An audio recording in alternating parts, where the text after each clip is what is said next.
হিয়াৰ বাহিৰ সুৰ হোৱানা সুৰেৰে দিয়ানা প্ৰেৰণা হিয়াৰে সাৱতী ৰোৱানা প্ৰেমৰ চুপাসনা প্ৰেমৰ চুপাসনা। নমস্কাৰ সকলোকে, মই ৰীমা তৃষ্ণাই পুনৰবাৰ আপোনালোকৰ ওচৰলৈ লৈ আনিছোঁ আন এটি ভিডিঅ'। আমি যোৱা ভিডিঅ'টোত দিছিলোঁ আপোনাৰ প্ৰশ্ন আমাৰ উত্তৰ পাৰ্ট 1, আৰু তাত মই 20টা প্ৰশ্ন এনচাৰ দিছিলোঁ। পাৰ্ট 1ত দিয়া প্ৰশ্নসমূহৰ ভিতৰত মই 20 নম্বৰ প্ৰশ্নটো আপোনালোকৰ মাজলৈ এৰি দিছিলোঁ। প্ৰশ্নটো আছিল, মহাত্মা গান্ধীক কোনে সৰ্বপ্ৰথমে মহাত্মা বুলি কৈছিল। ইয়াৰ উত্তৰটো জিন্তু কলিতাই কমেণ্ট দিছিল। উত্তৰটো দিছিল ৰবীন্দ্ৰনাথ ঠাকুৰ। তেওঁ সম্পূৰ্ণ শুদ্ধ উত্তৰ দিছিল, তাৰ বাবে জিন্তুক বহুত বহুত ধন্যবাদ। আৰু বাকী কমেণ্টবোৰ দিব নোৱাৰিলে, মানে কমেণ্ট অফ হৈ থাকিল। সেয়েহে মই ভাবিছোঁ ছেকেণ্ড পাৰ্টত প্ৰশ্ন আপোনালোকৰ মাজলৈ এৰি নিদিওঁ। 20টা প্ৰশ্ন 20টা এনচাৰে মই দি দিম। আৰু এইখিনিতে কৈ থওঁ, কোনোবাই যদি ভাবে যে এইবিলাকো কিবা দিব লগা প্ৰশ্ন নেকি, সকলোৱে জানে, তেনেহ'লে প্লিজ তেনেকৈ নাভাবিব। কাৰণ সকলোৱে সকলো প্ৰশ্নৰ উত্তৰ নাজানে। মই আনৰ ক'বলৈ নাযাওঁ, মই নিজেই নাজানো। আৰু বিশ্বাস কৰক, এইকেইটা যিটো মই ভিডিঅ' বনাব ওলাইছোঁ, তাত যেতিয়া মই বেলেগৰ পৰা সংগ্ৰহ কৰিছোঁ, মই আগতে কৈছোঁ এইকেইটা মই সংগ্ৰহ কৰা হয়। বেলেগৰ পৰা যেতিয়া সংগ্ৰহ কৰিছোঁ, তেতিয়া কিছুমান এনচাৰ পাই মই নিজেই চক, এইটোহে নেকি, সেইটোহে নেকি বুলি। তো সেইকাৰণে কৈছোঁ, প্লিজ তেনেকৈ নাভাবিব। মই পজিটিভ মাইণ্ডত আপোনালোকৰ মাজলৈ ভিডিঅ'কেইটা এৰিছোঁ, আৰু আপোনালোকেও ভাল পাব বুলি মই আশা ৰাখিছোঁ। সুন্দৰকৈ কথা কোৱাৰ আৰ্ট আচলতে মোৰ নাই, তথাপি যেনেকৈ পাৰোঁ আপোনালোকৰ আগত কওঁ, আৰু সেইকাৰণে কেতিয়াবা অকণমান প্ৰব্লেমো হয়, নোহোৱা নহয়। পিছে আপোনাৰ প্ৰশ্ন আমাৰ উত্তৰৰ ছেকেণ্ড পাৰ্টৰ ভিডিঅ'টো চাই আপোনালোকে কেনেকুৱা পাই জনাব। যদি কমেণ্ট বক্স অন থাকে কমেণ্টত জনাব, আৰু যদি কমেণ্ট নাথাকে লাইক কৰিব, শ্বেয়াৰ কৰিব। আৰু যদি আপুনি মোৰ চেনেলটোত নতুনকৈ আহিছে তেন্তে প্লিজ চেনেলটো ছাবস্ক্ৰাইব কৰি দিব, আৰু আগতে যদি কৰি থৈছে তেন্তে বহুত বহুত ধন্যবাদ আপোনাক। এতিয়া হওক আমি ভিডিঅ'টো আৰম্ভ কৰোঁ। 1 নম্বৰ, টিচাৰৰ সম্পূৰ্ণ অৰ্থ কি?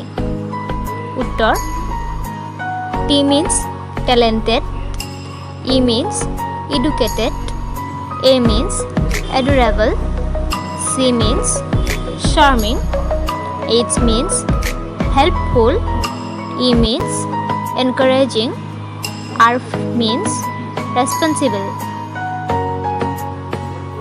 2 নম্বৰ প্ৰশ্ন, ভাৰতৰ ৰাষ্ট্ৰীয় পতাকাখনৰ আৰ্হি কোনে প্ৰস্তুত কৰিছিল? উত্তৰ, পিংগলি ভেংকয়াই। 3 নম্বৰ প্ৰশ্ন, 2020 চনৰ অসমৰ অৰ্জুন বঁটা বিজয়ীগৰাকী কোন? উত্তৰ, লাভলীনা বৰগোহাঁই, বক্সিঙৰ লগত জড়িত। 4 নম্বৰ, কৰোণাৰ জন্মস্থান ক'ত? উত্তৰ, চীনৰ ইউহান চহৰত। 5 নম্বৰ, ভাৰতৰ জাতীয় পতাকাখনৰ বহল আৰু দৈৰ্ঘ্যৰ অনুপাত কিমান? উত্তৰ, 2:3। 6 নম্বৰ, ধিং এক্সপ্ৰেছ বুলি কাক কোৱা হয়? উত্তৰ, হিমা দাসক। 7 নম্বৰ, ভাৰতবৰ্ষৰ প্ৰথম কৰোণামুক্ত ৰাজ্য কোনখন? উত্তৰ, কেৰেলা। 8 নম্বৰ প্ৰশ্ন, কম্পিউটাৰৰ কোনটো প্ৰগ্ৰামক আটাইবোৰ কম্পিউটাৰ প্ৰগ্ৰামৰ গুৰু বুলি কোৱা হয়? উত্তৰ, MS DOS, Microsoft disk operating system. 9 number, CPUৰ সম্পূৰ্ণ অৰ্থ কি?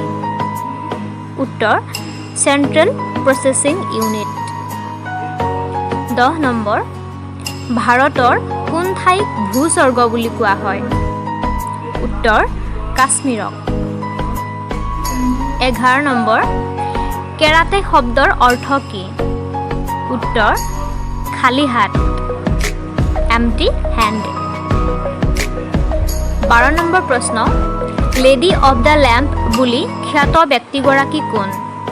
উত্তৰ, ফ্লৰেন্স নাইটিংগেল। 13 নম্বৰ, আধুনিক অলিম্পিকৰ জন্মদাতা কোন? উত্তৰ বেৰন পিয়েৰ দা কুবাৰ্টিন। ইংৰাজসকলে 14 নম্বৰ প্ৰশ্ন, ইংৰাজসকলে পিকক আইলেণ্ড বুলি কাক কৈছিল? উত্তৰ উমানন্দ মন্দিৰক। 15 নম্বৰ প্ৰশ্ন, কটন কলেজৰ প্ৰতিষ্ঠাপক কোন? উত্তৰ হেনৰি কটন। 16 নম্বৰ, অসম সাহিত্য সভাৰ প্ৰতীকটো কোনে আঁকিছিল? উত্তৰ যুগল দাসে। 17 নম্বৰ প্ৰশ্ন, উমানন্দ মন্দিৰৰ প্ৰতিষ্ঠা কেতিয়া হৈছিল? 1600, উত্তৰ 1694 খ্ৰীষ্টাব্দত। 18 নম্বৰ, উচ্চ ন্যায়ালয় কেতিয়া স্থাপিত হৈছিল? উত্তৰ 1948 চনত। 19 নম্বৰ প্ৰশ্ন, অৰ্জুন বঁটা বিজয়ী প্ৰথম সাঁতোৰবিদ কোন? উত্তৰ ব্ৰজৰংগী প্ৰসাদ। 20 নম্বৰ, পৃথিৱীৰ ভিতৰত প্ৰথম কৰোণামুক্ত দেশখনৰ নাম কি? উত্তৰ নিউজিলেণ্ড। আপোনাৰ প্ৰশ্ন আমাৰ উত্তৰ ছেকেণ্ড পাৰ্টৰ আজিৰ প্ৰশ্নসমূহ ইমানেই। আশা কৰোঁ আপোনালোকৰ অকণমান হ'লেও উপকাৰ হ'ব। যদি ভিডিঅ'টো চাই আপোনালোকে ভাল পায় তেন্তে লাইক কমেণ্ট শ্বেয়াৰ কৰিবলৈ নাপাহৰিব আৰু ঘৰত থাকিব, সুস্থ থাকিব। আজিলৈ আহোঁ, ধন্যবাদ।